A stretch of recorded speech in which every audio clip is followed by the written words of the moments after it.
జై శ్రీరామ్. 2022 నుంచి 2025 ఆగస్టు వరకు మొత్తం 18 ప్రెడిక్షన్స్ అనేవి ప్రూవ్ అయ్యాయి. ఇవన్నీ కింద డిస్క్రిప్షన్లో ఇవ్వడం జరుగుతోంది. యుక్రెయిన్ అధ్యక్షుడు జెలెన్స్కీ 2026 జూలై లోపల ఆయన రిజైన్ చేయటం కానివ్వండి, లేకపోతే మరణించడం కానీ జరిగే అవకాశాలు ఎక్కువగా ఉన్నాయి. కన్యా రాశికి అధిపతి బుధుడు కన్యా రాశిలో హస్త 4 పాదాలు, చిత్త 3, 4 పాదాలు మరియు ఉత్తర 2, 3, 4 పాదాలు ఉంటాయి. ఈ నక్షత్రం వాళ్ళందరికీ నేను చెప్పే వార ఫలితాలు వర్తిస్తాయి. ఈ వారంలో మీకు లగ్నంలో సూర్యుడు బుధుడు యోగిస్తున్నారు, 6వ స్థానంలో రాహు గారు యోగిస్తున్నారు, అలాగే మీకు దశమ స్థానంలో గురువు గారు యోగిస్తున్నారు. మొత్తం 4 గ్రహాలు యోగిస్తున్నాయి కన్యా రాశి వారికి. మిగతా గ్రహాలు వ్యతిరేకత ఫలితాలు ఉన్నాయి.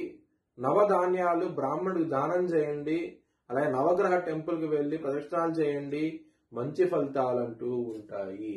బుధవారం రోజున ముఖ్యమైన పనులు స్టార్ట్ చేయకండి. ఆ రోజున కనుక స్టార్ట్ చేస్తే కనుక ధన నష్టం వచ్చే అవకాశం ఉన్నది.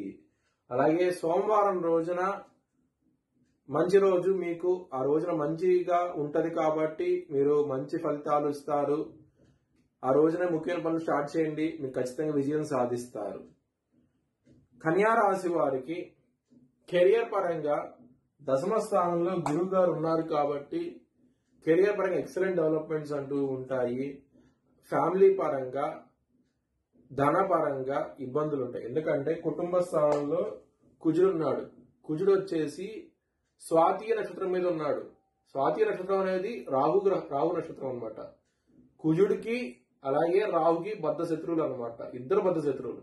దాని మూలంగా ఫ్యామిలీ పరంగా ధన పరంగా ఇబ్బందులు ఉంటాయి.